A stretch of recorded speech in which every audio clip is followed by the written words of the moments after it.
Hi, this is Leann Harris, and this is season 3 of Getting to Know Your Realtor. And while you might be thinking, what is she doing? Interviewing authors as we go through season 3. And what I found as I was reading books was that so much real estate was intertwined with the authors and the books that I had been reading.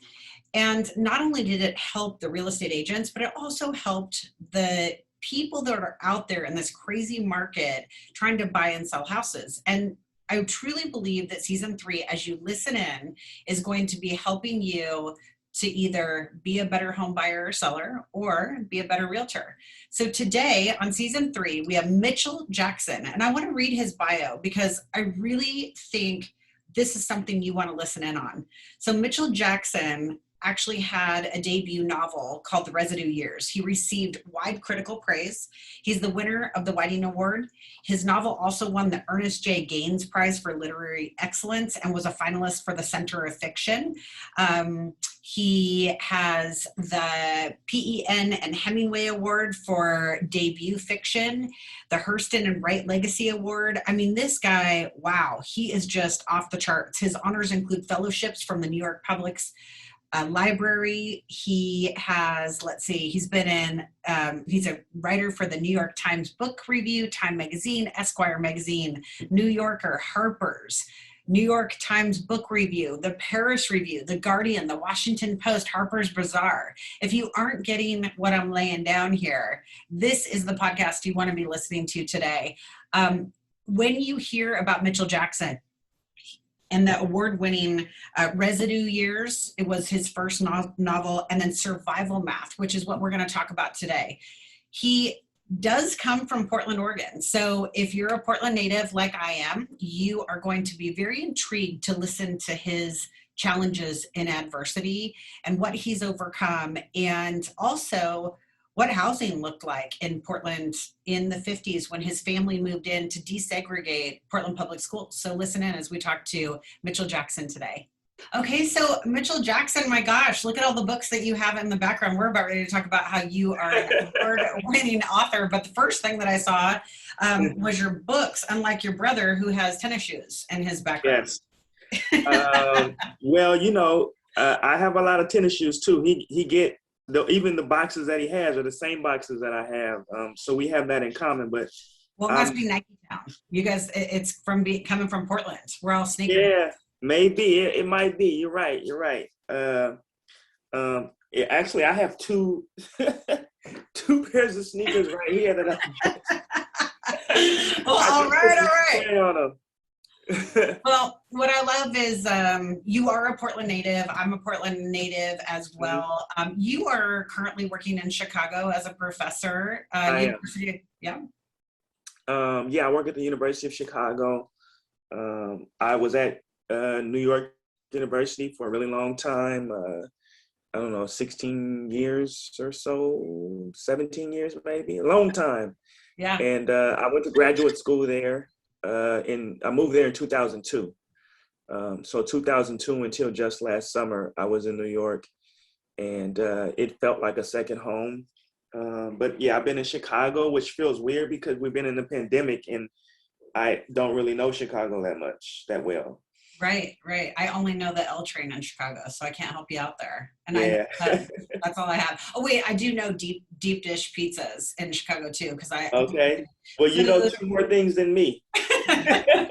Food, sports, and I know how to get around in a city. That's all I know. Well, Yeah. What's interesting is that you in Survival Math do talk about actually during your arrest, and we're going to get into that today, but you talk about how you're looking at the police officer and you're saying, hey, officer, we made a mistake. I'm going to New York. I'm going to be a writer.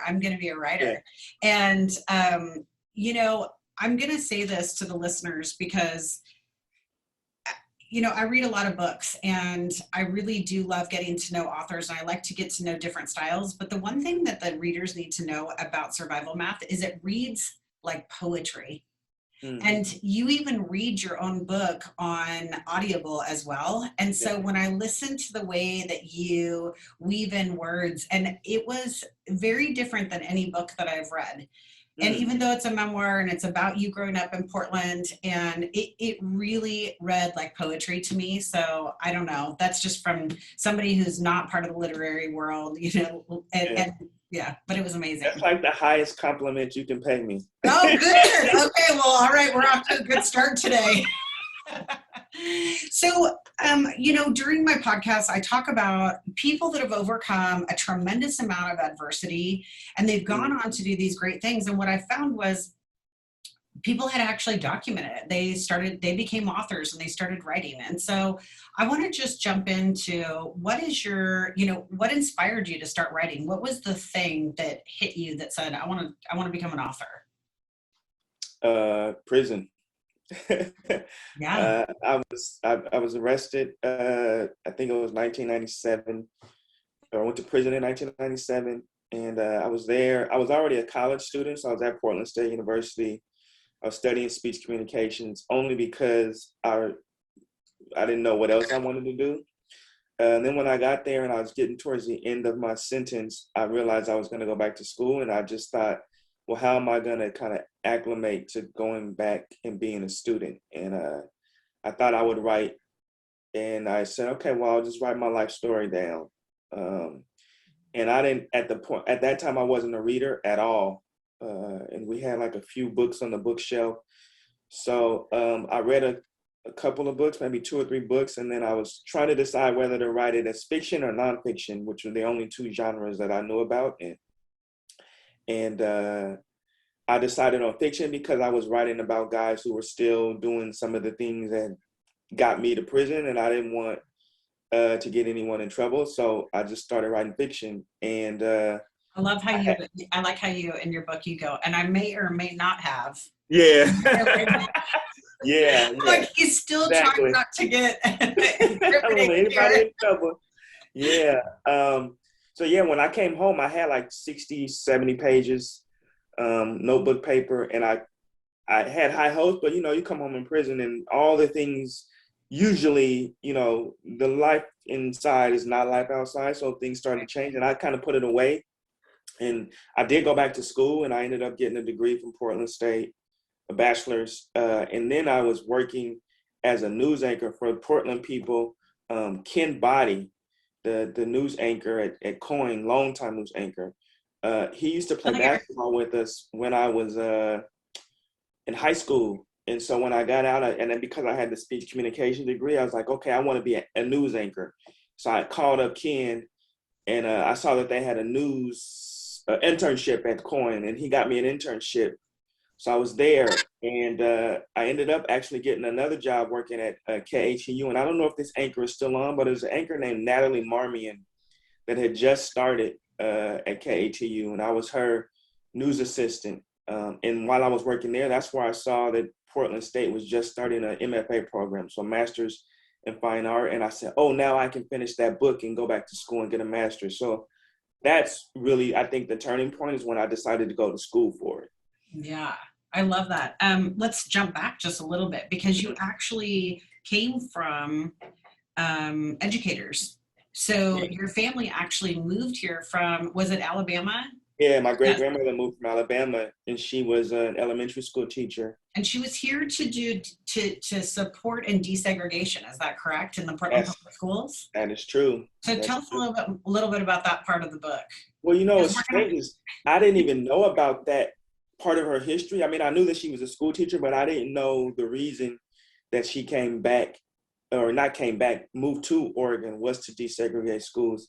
And that was one of the really interesting things about writing Survival Map, was that I found out so much about my history, about my family's history, about the history of the Black community, the history of people of color in Oregon, even Oregon's history. So it really forced me to look in places that I hadn't looked before, which, you know, I was born at Kaiser Hospital, raised in Northeast Portland, lived in Vancouver, and all over Northeast. So it's like, these are things that I should have known, but no one was sharing this information, or no one felt it important enough to share with me. So I think that's one of the legacies that I want to leave with this book, is that here's now a record of some of these things that have been dismissed or undercovered. It was so good. And I have to throw in my jokes because that's just my personality. But oh my That's God, cool. when you describe your family's house with the hard leather plastic over the couches, I'm Oh oh my yeah, God, I had to deal with that when I was little too.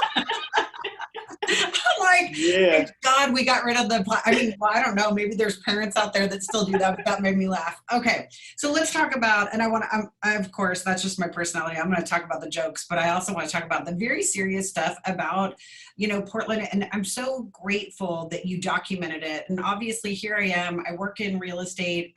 My sole purpose is really just to support people and get people into whatever lives they want to be in, but for people not to play small and to really Right. grow into their other piece. However, I think that there is a story here in Oregon, and your brother is a real estate agent. That's how I got to know you, which I'm so grateful for. I was like, can you connect me to your brother? And he said to me he wants to be the greatest, and I'm going to make sure that I say this right. He said he wants to be the highest producing, greatest Black realtor ever to be had ever in the United States. And I'm like, fine, Sounds like him. let's do this, right? But first, what we have to also understand is how did, housing and redlining and gentrification, and talk a little bit about how you cover that in your book. Well, it was, there's actually a line in my previous book, The Residue Years, which is a novel, and the guy comes in and where it's a Black barbershop. It's actually modeled after Terrell Brandon's barbershop, which is a Black institution in Northeast Portland, right on Alberta and like 16. And so I have a scene where a white guy comes in and he wants a haircut, and everybody's looking around like, where'd this guy come from?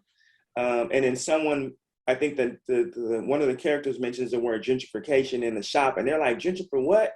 And I think, when you hear gentrification now, it's so widely reported and studied that most people know what it is. But, in the 90s, or maybe especially in the 80s, no one really knew what that word meant, right? And if you think about the history of gentrification and how it comes from across the pond, like, we don't know what that means. So to me, it's like a word that obfuscates what's really happening, which is a group of people, usually white people, are coming back to reclaim an area because they think it has value.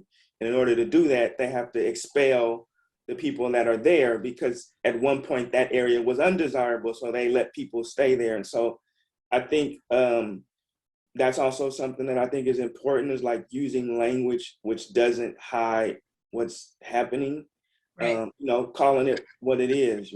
People are coming back to reclaim or claim a place that now has value. Right, because in Portland, and I can't speak for the other cities because I haven't studied other cities as much, but Mm-hmm. in Portland, they never had it. It was segregated. They had forced, and you had a family member actually that worked in the steel industry, and that they Mm-hmm. were all forced into the area that you grew up in. Yeah. And that desegregation did not happen until really, 60s, maybe even further, because I know growing up, and I'm a little bit older than you, but growing up in the 90s, 80s and 90s and watching Northeast Portland, it still was that way. Yeah. And I don't think people understand how close it is. Yeah. So we get into this last year. The world Mm-hmm. gets quiet, especially Portland. It's like, we're left. We're going to be like, everybody put on your masks and everybody stay home. They didn't even think that they could breathe fresh air, right? Nobody even Yeah. goes outside their house, right? So it gets very quiet. And what we know about humans is that we will create problems, Mm-hmm. or we will create activity, or we will create a puzzle to solve if we have too much downtime. So we started having downtime, and then that's when the riots broke out, which great. I'm happy it happened. Let's go. And what I know is you started actually doing research and comparing the BLM movement to the 60s and saying how it was very compared, right? Yeah. And Yeah. so here we are. It's freaking 2020, Mm-hmm. and we're still going through this. Why is change not happening? Why is it not happening? Well, so my next book is partially about the revolt which some people call it the Watts riots, but I'll call it a revolt or an uprising in Watts in 1965. And I had spent a whole year researching for that book. I mean, I'm still researching for it. And so when the George protests broke out over George Floyd, really George Floyd, Breonna Taylor, and Ahmaud Arbery, I would say, were the catalysts. It was so eerie to see the same thing happening, like the way that it was being reported as people were rioting, people being called looters. But I also felt like, okay, so to get back to why things are the same, I mean, it's all systemic, right? Like people are pushed into the same places. They are, if you're pushed into a place and the property values are low, then the schooling system is going to be underfunded. There won't be any tax base. The federal government is not going to subsidize that. Then they're going to be over policed, right? So if we go back and think about like broken windows policy, policing, which is interesting. We had a guy named Charles Moose in the maybe the early 90s who was really about community policing, which I guess it didn't work out, but he was really early with that, I think. He was a good guy too. I remember that he definitely, like, he just had that, I don't know, he had a very family feel to him. Yeah, I mean, he moved into Northeast Portland. So he was like, I'm going to represent I'm going to live what I'm actually advocating for. So I appreciated that. But yeah, I mean, I think I was just talking a few days ago and I was saying how, that people in the South, Southern white people have they're maligned, and I think rightfully so, for like the ways in which they have overtly oppressed people, especially Black people, right? So like, I mean, since the time of slavery, like they have put in all these laws. There's all these like cultural norms, all meant to oppress. But and I think that people in the North always had that the spatial distance to say like, well, we're different than them because we're up here, but then also like the kind of moral high ground.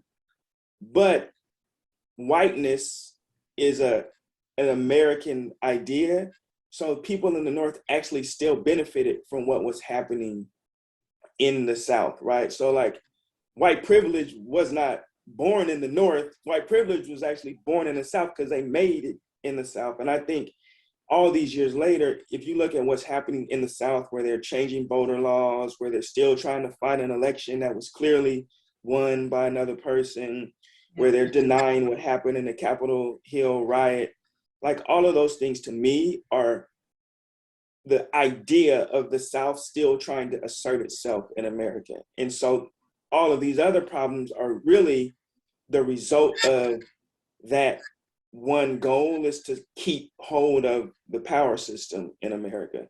And, it just works itself out in different ways. But I think one thing that's different between 65 and now is that the complexion of the revolts changed, right? It became a worldwide revolt. I mean, there were so many people. I mean, I wrote a story on Naked Athena last year. So it's harder to malign all of the people when it's also white people involved in these riots. And so I think that's one thing that's like looks different than 1965, is that it was Black and brown people then, and now it's a kind of multicultural movement, which is also, I think, why Trump was so hard on with bringing the federal guards in Portland, because it was white people, and he had to send a message that like, y'all fucking up the game plan out here. Like, this is not how this is supposed to go. That is so interesting. I bought a house this year, and it's funny because your book, I actually listened to it while I was hiking through Forest Park. And I had all this rain falling on me, and I don't know, like I said, you were like poetry. And I hope every person goes out and buys your book after they listen to this, because man, I'm telling you, it's so intriguing. I was like, I would get interrupted by a neighbor or something, and I'd be like, shh, I'm in this. And so what's funny is I decided when I bought this house, because somebody told me that it was the Pittick's granddaughter who the house was built for. My house was built in 1913. And I went back and pulled records from the very beginning, so chain of title, and racial segregation language is still on the title from 1913. Mm. You cannot have, and it actually specifically said Asian people. It didn't say, so I don't know what was going on in 1913 in that area, which has also got me very intrigued in this. Yeah. It was that Asians were not allowed to live in that neighborhood. And I was like, what? And so I really wanted to dig down into what had happened in Portland.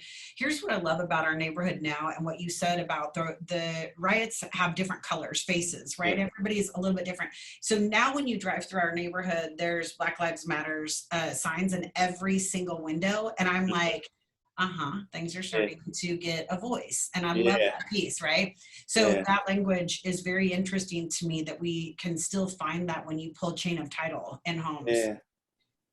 I mean, luckily, you just keep changing it as time goes on, and it's so slow, and it's frustrating to all of us. We took until I want to say it was like until the 90s or maybe 2000 to remove the language from the Constitution, Oregon State Constitution, that ruled out Black people. So, I mean, they were not in a hurry to kind of change the ethos of the state. Yeah, it's almost like, I don't know that they're not in a hurry. It's almost like because it didn't affect them, they didn't even pay attention to it. Yeah. Well, that's a privilege. Right. I know. Okay. So I have so much that I really could talk to you for hours and hours. So let me see, where else do I want to go in this? Because I know that our listeners are going to want to hear a lot. By the way, I thought that it was interesting that you wrote for the Paris Review. I have my second most downloaded country is actually France for my podcast. And so I don't know why we have such a connection there. But this will be good since you wrote for the Paris Review. So. Yeah. I mean, I like it. It's really one of the most esteemed American magazines. I think when we think of Paris, we think of high culture, and I think probably I know that's a part of why it has this kind of lore. They actually had an editor named Emily. Oh man, why am I drawing the name on Emily's last name now? She left recently, but while she was there, I really took a liking to her or she took a liking to me, is probably the better way to say it, because she was from the Northwest. She was a Seattle native. Oh, yeah. It was really just great to work with them. They have legendary parties. Their base is in New York. So you go there and it's like a who's who of the literary world, and they have them in their offices. That's one thing I miss about New York that, I'm sure it exists to a certain degree in Chicago, but like being in the center of the industry that you work in is extremely, it's inspirational, right? Where you could end up one night at a dinner with anyone, or, just somebody call you and say, let's have a drink, and you're over there and I don't want to name names, but they're just people who we read and who we respect. And so I think that's one of the reasons, probably the main reason why I moved to New York, is because I read that the publishing industry was in New York, and I said, well, if you want to be an actor, you go to Hollywood. And so I wanted to be a writer, so I went to New York, and it took a long time and a lot of doubt, several summers where you're like, man, the light's gonna stay on this summer. Yeah. But it worked out. It's funny, you can see New York in the background. Yeah. My son lives there. He lives in Brooklyn, actually. And he was arrested during the riots. And so I get a phone call, and I don't know, did you call your mom when you went to jail? Let me ask you that question. Did you call your mom? Who did I call? I called my girlfriend because she had the money to bail me out. I didn't call my mama. He calling you, he need to get bailed out. Yeah, I didn't call my girlfriend. Yeah. But here's also like a good thing to call your parents about, like, hey mom, like I was out protesting for civil rights. They picked me up. Like you can't really pound your chest like, hey mom, they caught me with some drugs and a gun, and Rescue. Well, okay, I'll give you that. You're right. You're right. The funny thing is that it was about 11:30 at night. My phone started ringing, and I said, "Well, I wonder who's in jail." I'm not answering that. That's literally what I said. And the thing is that I know my kids are getting into their 20s, and that they're at that age where they're like could potentially happen. I thought I was kind of making a joke, but then when you think about it, I'm like, you really don't have like these people like telemarketers calling you at 11:30. So I must have known something as a mother, like literally, like my bells went off. Intuition. So the message he left me was, "Ma." That's how he talks to me. He said, "Ma, I'm in the clink. You gotta call you gotta call so and so to tell so and so that I can't come back to work tomorrow." I was like, "Sir, do not call my phone talking about I'm in the clink," right? So that was the first thing where I was like, "Oh my gosh, this is so funny to me." When I called him and he said, "Yeah, I was protesting and we were locked in," and what he said was he was outside. I want to say that it's on my Twitter page, but I want to say like the 17th precinct, because I was trying to follow all the stuff on Twitter, and they were locked arms, and the police were coming out, and they would mace them, all the kids. And finally, he hucked a water bottle at him. Anyway, he got assault against a police officer because he hucked a water bottle. He got off. But what's funny is that night I was watching CNN, and it was Cuomo's brother, and he was interviewing him. He said, "You know what? You guys pay attention. The protesters aren't wrong." And he said that on national TV, and all of a sudden I was like, yes, some voices are starting to come out, even politically in New York. So anyway, that was kind of an interesting time in our life. That's great. I'm the proud mother of a felon. No. Oh man, that's so all of those protesters, they gave them $25, all of them. So they all came in marching into court. And so because of Cuomo, they actually, and I know that he's got some other stuff going on right now. And yes, he does. I'm not going to get into that right now, because that's a whole other political movement we probably could get into. But it was funny because they all came marching in, and it was just $25 fines right down the line. So every single person just that's great. So I'll take it. I wish they had gave me a $25. Now, if they would have gave me a $25 fine, I might not have changed my profession. Right. Well, let's talk about that for a second, because your brother also self-admittedly, you guys all kind of fell into that trap. And one of the things that I love to teach my listeners, and what I want to talk to everybody about in life, is in fact, I just interviewed this guy, Michael Burnoff, this book called Average Sucks last week. And we were talking about how you live in a box because the world kind of wants you to stay in that box, whether, and this is outside, this is just outside race, outside your sex, nationality, whatever it might be, is the world wants you to stay safe in your box. And so how did you create a new average for yourself? How did you break out of your box? I know you said it was prison, but there had to have been, you had a couple things that were going for you when I think about it. I think, you had educators that were in your family, and you had a prison sentence, which oftentimes, you get to a low, then you can bounce back. But there was something else that had to have gotten you there. Like, how did you overcome adversity? Yeah. I think, well, a couple of things. One, I think when I was young and I saw guys, start gangbanging, I lose a couple friends, or see guys like chasing basketball. I always felt like I knew what I didn't want to do. So like I remember a guy was like, man, this is when I was selling drugs. He was like, man, look, we put all of our money together. And we go down to California and we just buy a bunch of kilos, and then we come back. And it's like, you can get it for a lot cheaper. And I was like, whoa, that sounds like a lot more risk that I'm willing to take. And it, the money sounded cool, and I trusted this guy. And I was like, yeah, I don't think I want to do that. And it turns out like they were all indicted on federal charges. Some people did life. And I was like, oh, I'm glad I made that decision. Like, I was not ready for that level. And so I think, before I knew that I wanted to become a writer, I just knew that I didn't want to do these other things. But I really think that nothing really saved me until I turned to writing. because I was floating, like I didn't have a purpose. So when you don't have a purpose or a passion, like anything will blow you around, right? So luckily I figured that out, around, I don't even want to say it happened in prison, because had I got out of prison and I had not had a college scholarship, I probably would have sold dope again. Like, it wasn't like I had went in there and somehow my brain was rewired and I didn't think, that I wanted to make a living in that way. It was that the risks were too great, and I also had this other opportunity for me. And I also didn't want to disappoint my family. But when I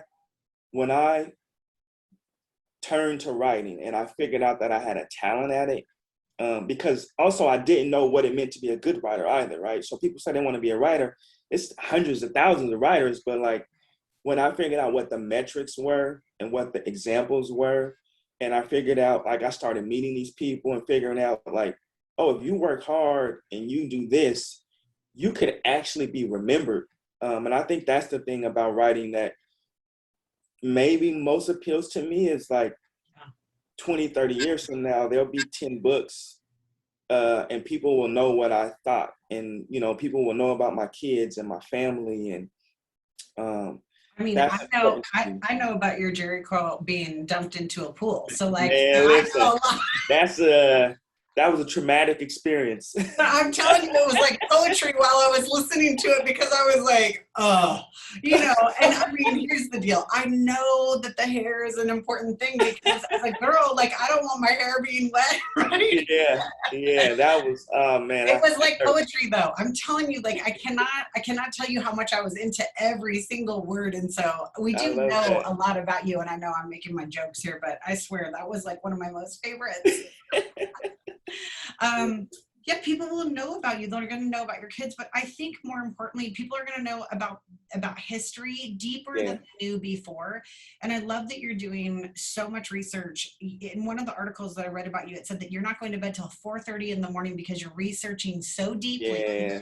And so, are you still on that, getting all that information from the riots in the 60s versus the movements today? It's funny. Today, there's an essay that I published. I forgot the exact name of it, but it's on the work-life balance. Mm-hmm. And it's called Sun Up, Sundown, Sun Up, Sundown. Okay. And it's about me doing that thing, writing or researching and working, 12-hour days and 14-hour days. And you cannot sustain that. My back aches and my legs are tight. So I do want to work every day. And I do work every day, whether it's in reading something or writing. But yeah, I'm like figuring, if I'm gonna do this the rest of my life, like what is sustainable as a way of living? I was just reading I'll taught a story by Gabriel Garcia Marquez, The Autumn of the Patriarch. And then I read an interview. Actually, it was in the Paris Review. They have this wonderful series called The Art of Fiction, where they interview like really famous writers. And his was great. And he said that he worked from 9:30 in the morning to 2 in the afternoon every day, which is like the time that his kids were at school, but it worked out. So most writers I hear that are full-time writers and do this like for a living, write for 4 to 5 hours a day. So I need to adopt a practice which is going to allow me to do this until I'm in my 70s or 80s. And right now, my way of doing it is like running marathons, and that's it's not going to work that way. Right. But you are teaching other people because you're actually teaching creative writing at the University of Chicago, correct? Yeah. So you work a full-time job and you're writing books. And so what they said was, I was working a full-time job writing a book. So you're doing it both ways. Yeah. Yeah. That's true. Yeah, it is. It's a lot of work, the school, because it's my first semester at University of Chicago, I actually taught all new classes. So every class was a new syllabus, new reading. So, sometimes when you teach, like at NYU, I would teach the same class every semester for a lot of semesters. So I could just change the dates on my syllabus, maybe at a reading, and they were in my head already. But this was like new. And also you don't want to this is, University of Chicago is like the number 2 or 3 university in the country. So there's it's a high, and it's a very, their ethos is like high intellectualism. So you also don't want to disappoint students who came there for that, you know? So yeah, it's work, but also it's not, I think the best thing for me about teaching is that I end up being a student so much. So having conversations with my student, reading their work is always a kind of inspiration. And I don't even know where else I would get that on a consistent level if I wasn't teaching. So it does work out, but it's yeah. I would bet that those Work. students, I would bet that university and those students constantly pushing you to come up with new information is Yeah, actually going to propel you to another great level for yourself. yeah, yeah. It'll be I very feel that. interesting for me to watch you over the next 2 years, because I feel like it's gonna be something really big for you. And I hope so. I think I know so from I reading hope your your intuition works out in the same way you knew that your son was calling you. A mother knows these things. Once you become a mom, I'm telling you, you do have eyes in the back of your head, like our moms used to say, you know. Yeah. It's pretty funny. So I want to make sure that we also talk about, what do you think would be the way that we could help to get more people of color to housing? What do you think are some of the first things that we should be doing? Because if I heard you correctly, you said I didn't want to disappoint my family. The risk was too high. And I still heard you say, I wanted to solve a puzzle. You liked the puzzle of getting to that writing, right? How do we get more people? What's the puzzle that we need to solve to get more people of color in homes? I think it's financial literacy very early on. I just started kind of following these guys. They have I guess it's a podcast called Earn Your Leisure. I think it's what's called, Earn Your Leisure. And they talk a lot about financial literacy, particularly for people of color. And that is just one thing that you don't learn about. I mean, you really don't learn about it in school. I guess a really good schools, like my son, I remember he's been in private school all his life, and very early on they had him like balancing bank accounts and telling them what the stock market was. They didn't have any of that. I mean, I went to King's School when I was young, which is in Northeast Portland. Went to several other elementary schools, went to Fernwood and Jefferson High School. Not once did I remember hearing something about financial literacy, of course, which a part of that is home ownership. So I think you have to start people, like you have to kind of shape their relationship to money, because the other thing is we don't have generational literacy. So it's not like your parents can teach you. You know, my mother, I don't ever remember my mother having a credit card. And I'm sure she had one, but I don't remember those days of her having a credit card. She never owned a home, you know, so like there was no one. I mean, maybe there were people to teach me, but no one taught me that. And so you just do the same things that you were taught. And people that own homes, it always felt like they were from another era, that they had owned that home from the 1940s. And that's just it was your grandparents. It wasn't like your parents going out and buying a home. And a lot of that also is like, I didn't have parents. I had a parents, right? So then there's also the two-parent structure and what the dual income can do versus what a one person or one parent income can do. So I would get kids third grade, fourth grade, and really start talking about financial literacy, about what it means to have a credit, what is a credit score, about what you'll need to buy a home, about savings, about the stock market. That's really good. And by the time, because also I feel like, you know, by the time they get to be 20 years old, like they'll have a sense of, you know, saving money. They might be investors already by that time, but that just is like, that stuff was so far out of our world. It was like, you know, what is this? Yeah, I mean, I think that also is, it's also kids that grew up very poor. I grew up very poor. We didn't, you know, I think the same thing, like my mom didn't have a credit card. I remember my mom always drove around this crashed up car. And I remember talking about, like, I think your car was yellow. Was it a yellow Datsun? Yeah. And so I'm trying to remember all the colors and stuff as I was listening to you, but you know, she had this crashed up little Celica, and I never learned that stuff. And it's crazy to me, you know, they didn't own homes. My grandmother didn't own a home. It's, you know, it was years of that. And so I do think it's also a wealth conversation. And if you have been in a poor family for Yeah. years. To break that cycle really means that you have to be self-taught on things. But I think realtors, and what you just told me that I could be doing a better job of, is teaching realtors how to have better financial classes for their clients to get them Yeah. into that, and maybe that is the kids, having Yeah. having kids get into it. Man, that would be like, just imagine if you had home buyers, but a part of you working with them was like a 1 hour class for their kids on financial literacy. Like, Right. I've never heard of that before. Right. Like you do here in Portland, of course we had, when we were growing up, like the big brother, big sister programs and Yeah. stuff like that.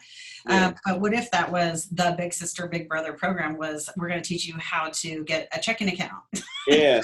Right. That would be Yeah. great. So Yeah. that's awesome. That's exactly what the nugget that I was looking for today, actually having that conversation with you and all the studies that you've done and really understanding. So that gives me a really good idea. And I have a feeling that I might have just sprouted season 4 of our podcast, because now I'm thinking season 4 is going to be for kids learning financial literacy. Well, that's awesome. Is there anything that you want to leave the readers with? Is there a way that we can support you other than buying your book? I know you said Powell's is your favorite bookstore. So everybody get to Powell's, buy the 2 books. In fact, so Residue Years, I have not had the opportunity to read yet. Survival Math, like I said, reads like poetry to me. Everybody go get it. Yeah. Who are all the guys that are on the front of Survival Math? I know Wesley's on there. Who else? Yeah, those are all members of my family. And is that all their mug shots? So they're not. I wanted to shoot them like that. I actually shot them that way on purpose. Remember when Trayvon was murdered and he had the hoodie on, and there were so many pictures of him, and they were saying, "Oh, he looked dangerous. He had a hoodie." So I wanted to challenge that idea of Black men look dangerous. So I asked 16 men in my family to take a photograph for me, and I wanted to like decontextualize them. So all of them are wearing the same black shirt. I framed them all the same. I lit them all the same. I told them to take off your earrings and your glasses and all of that, because I wanted to say, if I take everything away from a Black man, all these kind of cultural cues, what is it that you see in this person that makes them look dangerous? And then I also asked them all the same question, which is, what's the toughest thing you survived? And I wrote their stories in a second person narrative. So there's a narrative and then there are the pictures, but in the book, which is hard to get in the audio, the pictures run with the stories, but they're not corresponding. So you have to guess which picture belongs to which person, which is also me inviting the reader to like challenge, what are your implicit biases? Like when you're just walking around and you see a person, what biases do you hold just by looking at them? So that was really a kind of thought experiment in the book. Wesley bought that for me, or Wesley gave that to me in 2019. He put it, what was really cool was, so it's been on my nightstand. Mm-hmm. I'm reading and I'm interviewing and I'm reading and I'm interviewing, but your book has never left my nightstand. And so kids would go walk in my room like, what book is this? And I'm like, I haven't started it yet. Yeah. Then the riots happened and I still didn't start it, which is interesting because you would think that would be the time that I would like pick it up. And the world became very chaotic for me. And I actually stopped reading for a while. I just stopped. I just was like, I live downtown. So I was watching the police fire bombs into the protesters. And that was literally off my balcony. I mean, it was a lot for me. And so I still hadn't picked it up. What's interesting is, as I had developed this idea to interview authors, I opened it up and there was a handwritten note from Wesley as a bookmark that was in there. Yeah. And it was really special to me. And your family's very special to me. And now I feel like I know everybody. So he has the best handwriting, doesn't he? He really does. His handwriting is impeccable. It's so good. It's so good. So he said, yes, that's me on the front of it. And I don't remember where I was going with it. And I'm just it must have been a timing thing for me, and the world knew when I needed that book. But I do feel like I know your family now. So too bad they now have a new sister in the family. Be like, here I am. Barbecue. Yeah. Well, how can we support you other than buying books is what I was asking. Sorry. I mean, I think what I would like is support is, I think someone just sent me an article that there were protests on the anniversary of George Floyd downtown, and people were, trashing buildings and stuff. And I think that is important. And it was in the New York Post, so it's national news. But what has not been amplified, I think, to the same degree is the amount of violence that's happening out in the numbers. And it's not even happening in the numbers now. It's moved over to Northeast. I had two former associates who lost their sons last week or the week before. And every week I'm getting an email or a text about someone losing their son or a shooting. And that is not disconnected from gentrification. Like, these are the kids of the people who were displaced out of Northeast. And there's an anger in that displacement. And I remember I went to, I think this is maybe the strongest indication of how gentrification works. When the Residue years came out, which was 2013, in 2014, I went to a meeting with the mayor. It was Charles Hales at the time. And it was a meeting at the Northeast Police Station precinct. So we get in there, and it's like the mayor, a bunch of community leaders, police chief, and they're reading a blotter for Northeast.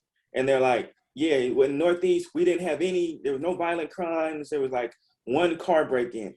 And then they read the blotter for the numbers, and they were like, oh yeah, it was like 3 shootings, 1 stabbing. And I was like, if this were 1990, it would have been the reverse. And I was like, oh wow, they can actually police these things in the way that they want to. Like, they had literally just like took the crime or the people and moved them to another area. So I thought that was really interesting, how like you can create safety when you want to create safety. Yeah. So anyway, I think what I would want is for people to like pay attention to what's happening in the numbers, and for not for the kind of national story of George Floyd, which is an important story, to kind of overtake what's happening locally and to figure out how one might address that in their own particular way. Yeah, it's alarming, being a Portland native myself. It's alarming to me because, we grew up when, the Bloods and the Crips and everything was in Portland, and like everybody was a gangbanger back then. Yeah. And still, and I grew up in those neighborhoods, right? And so I'm still looking at it though, and I'm like, this is far more violence than I've ever seen in Portland. Far more. Yes. And we've got to do our part and get that under control for sure.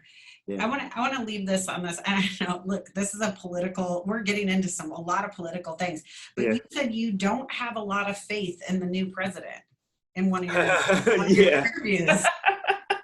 So we had Trump cowering, hiding in a dark room, and you said, okay, that sent a statement to him, and now you still don't have faith in the new president. So, well, when I said that, I think it was before he actually won office that I said I didn't have much faith in Biden.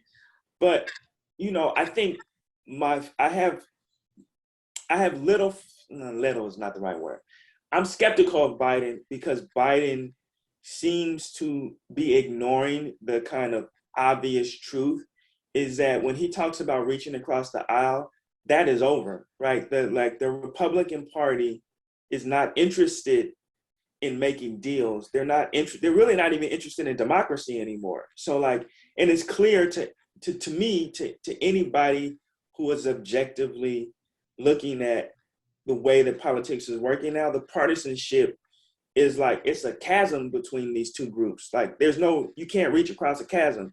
So to me, it's like, if you were really interested in making headway, then you would just do the things that you needed to do within your party to make those things happen, because it's going to flip-flop anyway, right? If we get another Republican president, they're going to try to undo it. Trump spent 4 years undoing what Obama did.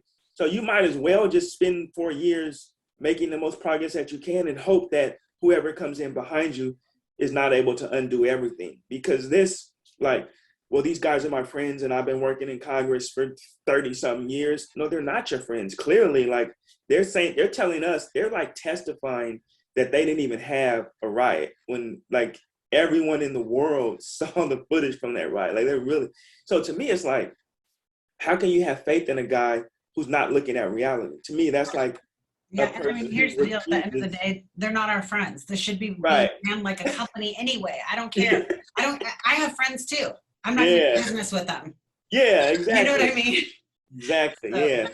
So this dude, he gotta look at reality as, you know, like I think the thing that I like about the Republicans is that they pursue their agenda by any means necessary. I mean, I don't like their agenda, but they are trying to get the work done. And I think that Biden's agenda needs to be pursued with the same kind of fervor. Maybe not crookedly, not like breaking rules and all that, or changing rules if you can, but hey, I just feel like homie is trying to be too nice. Like, how you gonna be nice with somebody that's constantly slugging you in your mouth? mm-hmm, mm-hmm, mm-hmm. Well, you know, I have to stay a little bit neutral right now for my. Yes. You can. I don't. Yes. I don't either. I can do whatever Yeah, I want to do. Republicans buy houses too. I understand. I can say whatever I want, really. I'm just kidding. Anybody who knows me knows that I will just speak my mind. So Yeah. I'm telling you, everybody, please go get Mitchell Jackson's book. You are going to be fascinated. Here's the way that I read. For the listeners that are out there that always like to get a little tip from me, this is what I do. I put it on audio because I have ADHD. I get the book, I look at the pictures, and I love to take notes while I'm reading my book. So that is why I know the color of his mother's car when he was growing up. So that's how I read. That's how I earn audio and visual. So make sure that you go out and get his book. Thanks for joining us today on Getting to Know Your Realtor. This episode was brought to you by Lifeline for Hope. Be sure to catch us on Apple Podcasts, YouTube, Stitcher, and be sure to subscribe. Thanks so much again for joining us today. Have a great day.